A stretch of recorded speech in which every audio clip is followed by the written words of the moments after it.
10 objets du quotidien que vous ne devriez jamais partager. Un dentifrice. Quand vous êtes invité à passer la nuit chez une personne, pyjama et brosse à dents sont de rigueur, mais pas votre dentifrice puisque vous utiliserez n'importe lequel. En apparence, partager son dentifrice est totalement inoffensif, mais détrompez-vous. Le tube du dentifrice se posant sur votre brosse à dents lors de l'utilisation, celui-ci rentre en contact avec les bactéries buccales présentes dessus qui peuvent être la cause de rhume, de grippe ou d'autres infections. Voilà, vous savez tout et j'espère bien que la prochaine fois vous penserez aussi à emporter votre propre tube de dentifrice. Un gant de toilette. Se frotter le corps et évacuer toute saleté, c'est ce à quoi sert normalement un gant de toilette. Enfin ça, c'est seulement si c'est le vôtre. Et oui, comme le savon, le gant de toilette ne doit jamais être prêté. Évoluant lui aussi dans un endroit humide, il ne sèche jamais entièrement et toutes sortes de bactéries et de germes s'y réfugient. D'où le risque d'avoir de l'acné ou pire, des champignons. Il est donc préférable d'utiliser son propre gant de douche et de le mettre à l'abri de l'utilisation d'autrui. Le savon.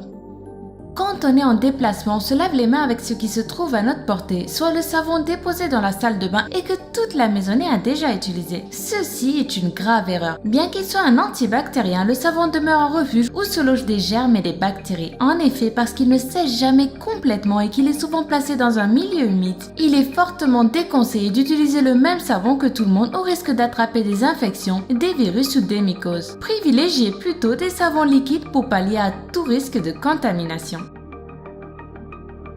Un coupe-ongle.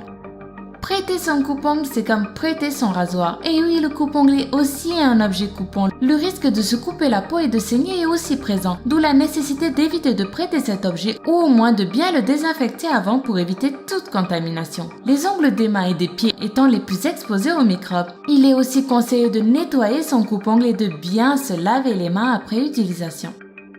Un déodorant. Vous êtes en déplacement et patatras. Voilà donc que vos aisselles commencent à dégager une odeur de transpiration infecte. Vous mettez donc du déodorant pour y remédier, en empruntant même celui de votre ami si nécessaire. Mais vous oubliez qu'alors, le déodorant Abby ou Astic est directement en contact avec la peau pour absorber toutes les mauvaises odeurs et les bactéries présentes dans vos aisselles. Ceci est encore une fois une erreur. Partager un déodorant Abby ou Astic est malheureusement le meilleur moyen de transmettre odeurs et bactéries d'une personne à l'autre. Les serviettes.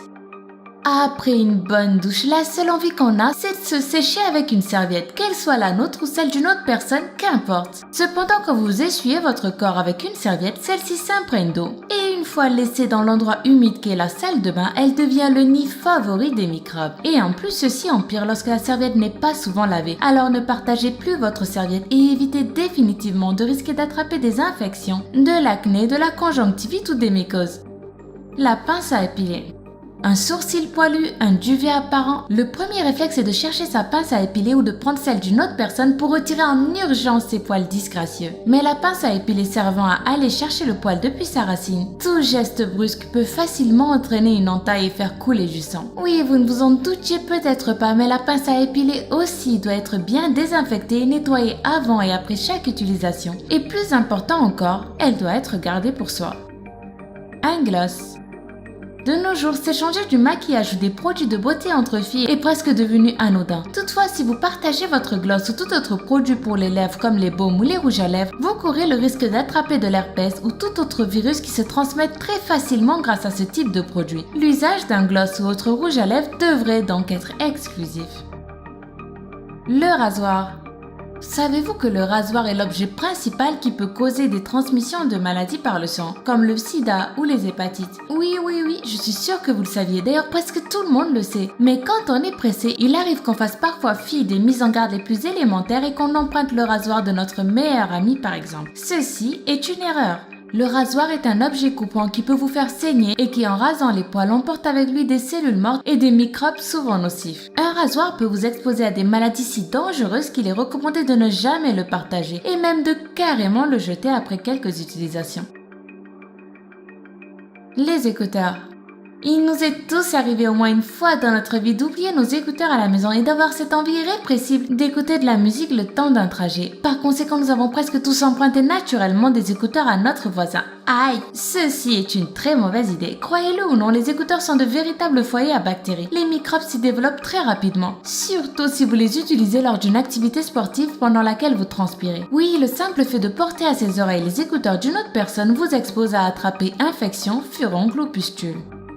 C'était 10 objets du quotidien que vous ne devriez jamais partager. Si vous avez eu le malheur de partager l'un des 10 objets cités dans la vidéo, débarrassez-vous-en tout de suite et courez en acheter d'autres pour éviter toute menace. Car comme l'adage le dit, mieux vaut prévenir que guérir. Sinon, comme ceux qui suivent les réseaux sociaux du Lama Fâché le savent, le jeu concours iPhone 7 Plus est désormais terminé. Le gagnant a été désigné le 16 octobre. Il habite à Waterloo en Belgique et le Lama Fâché est vraiment très heureux de lui envoyer son iPhone 7. Vous pouvez d'ailleurs retrouver l'enregistrement du moment où le Lama Fâché l'appelle pour lui annoncer qu'il a gagné sur Facebook et sur Twitter.